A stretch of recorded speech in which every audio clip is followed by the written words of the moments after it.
Good morning. It is just past 8 o'clock, 8:15, and I've had a nice morning so far. Now I'm gonna cut up this pineapple and make some breakfast. It's a little sketchy. So funny story about this pineapple. As you can see, it's not looking its best. I went to the grocery store 3 days ago. Then 2 days ago, I went to go cut it up and I could not find it. I had no idea where it was. I was worried I left it at the store. Then I thought yesterday, I bet it's in my husband's trunk. And sure enough, the second I opened up the trunk, the smell of pineapple was so strong. I don't know if it's any good. It looks very dry. We're gonna give it a go.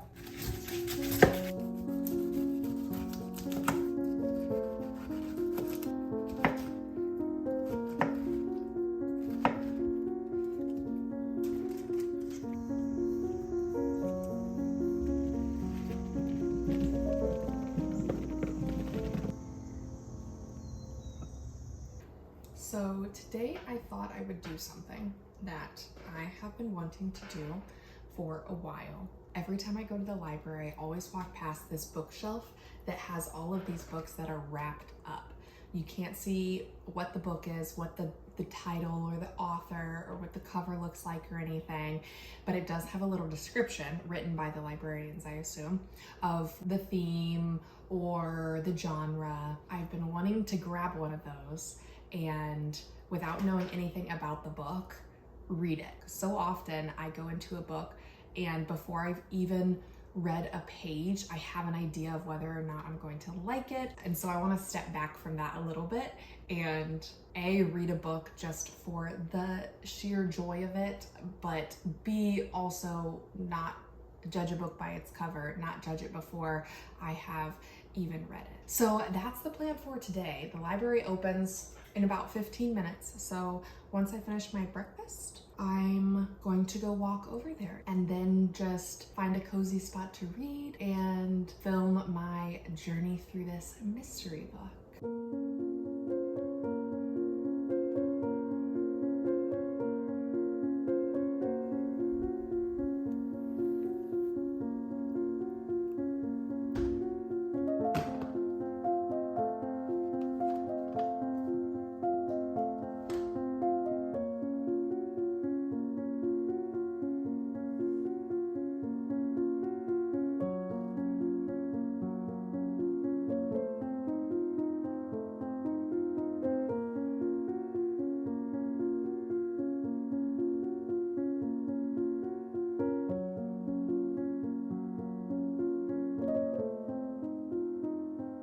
The theme this month on the mystery books is mystery books. So the one I picked says first in series, Race Against the Clock, international setting, child kidnapping. And based on that, I have no idea what this could possibly be. It's wrapped up in the Wall Street Journal. After turning to the second page, I can see that the book is titled Good Is Gone, but that's all I know.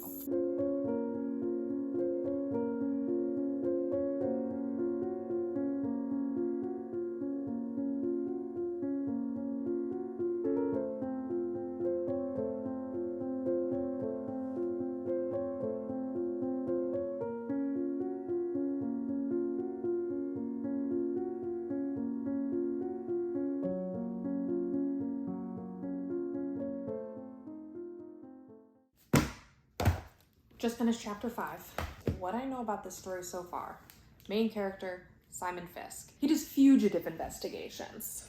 This family approaches him. He says, I can't help you. This isn't what I specialize in. With what seemed like not very much persuasion, he agreed to help them. We follow him out on his journey, and really we're not that far into it, but it is already ramping up to be quite the wild story. The breadcrumbs that he's following are ecstasy pills that have a 007 on them. We also find out a little bit about Fisk's background. We know that his one and only daughter went missing. The case was never solved. I also want to guess as to the year that this book was written, because I think it would be a fun game. I have 2 clues so far. Her name was Avril, like the pop star. Okay, we're looking at like 2000s. Jeffrey pulled out his iPhone. I think iPhones were introduced around the 2006 zone. So now I'm thinking this book was published maybe like 2008, 9, 10, somewhere around there. Just finished chapter 14. It's 12:30. So I'm going to get some lunch and continue reading while I'm eating. My first impression of this book. So far, it's very linear. Fisk has the lead. He follows the lead.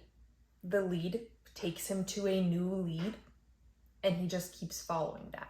So basically right now, he is in Berlin trying to find these two men that he thinks were the kidnappers. His current idea is that it's a ransom case. Lindsay's dad, Vince designs weapons technology for the United States. And so Fisk thinks that whoever took Lindsay might have done it as a ransom or for something that's tied to Vince's role and his association with the American military.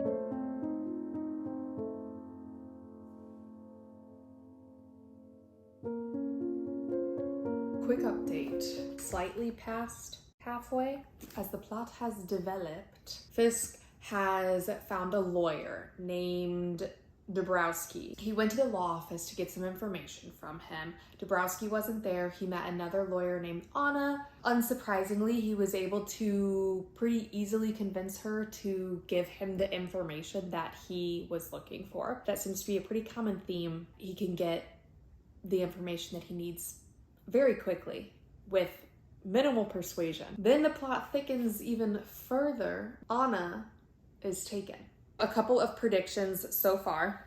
I think that somehow his search to find Lindsay is going to bring him closer to, at least, because I know this is a series, if not find his daughter. In the case of Lindsay though, I do still think that he's going to end the book finding her. I think in that sense it'll be a happy ending. And then maybe he'll get some information about his daughter, which will lead into the next book.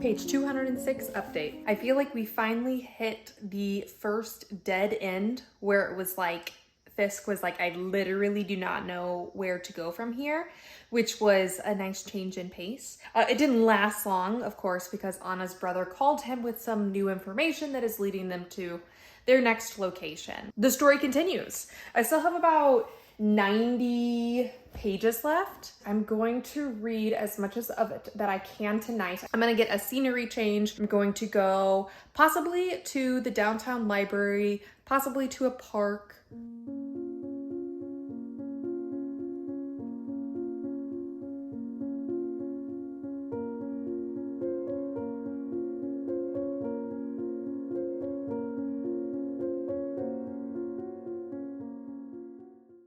We are at the point now where literally every single bad guy that they come across ends up dying.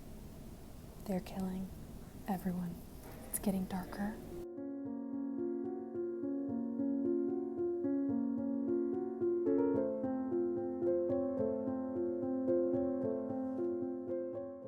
Just finished chapter 49, and Vince, Lindsay's dad, has gone missing.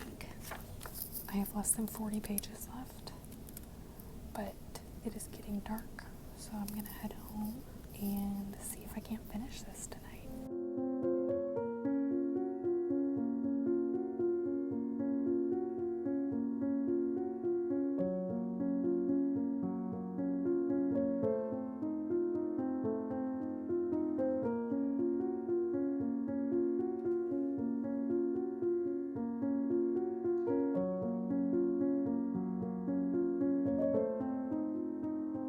Well, right as it was getting too dark to see anything, we found out that Anna was shot.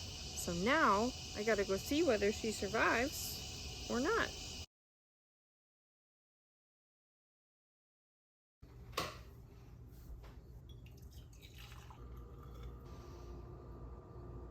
morning. So, quite the cliffhanger last night. I was gonna finish. I only had like 30 pages left. And then I had a friend call, and we talked for like 30 minutes. So, by the time that was over, I went to bed. I'm gonna finish up this morning. Hopefully, there'll be some resolution here. We'll find out if Lindsay's okay. And I'll finally get to see if any of my predictions were correct. I think at this point, because there's only so much that can happen in 30 pages, I think that I looked too deep into things.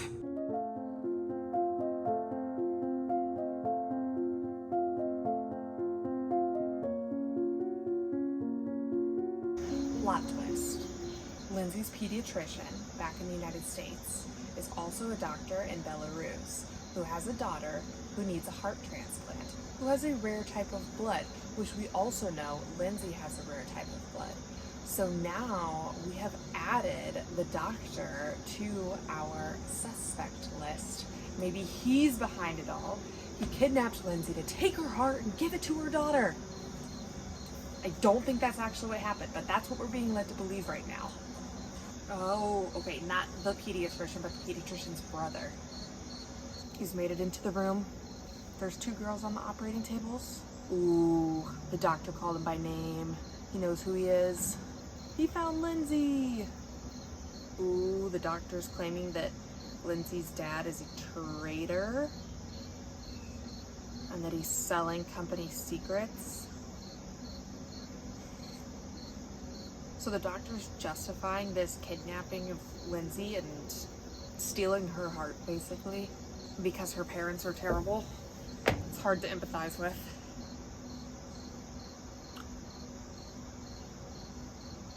The doctor just killed himself. He took the scalpel and cut his own throat. I guess he knew it was over for him, and he didn't want to live without his daughter. Okay, this is the last chapter before the epilogue, and it kind of sounds like Fisk is that he has Lindsay. Yeah, so they're flying back to Paris, and Anna's there too, so Anna made it out alive. Yay! So the pediatrician in the United States was supplying his brother, the doctor in Belarus, with all of the information of all the kids that he worked with. Age, weight, blood type, antigen matches, to find the best match for this doctor's daughter who needed a heart transplant.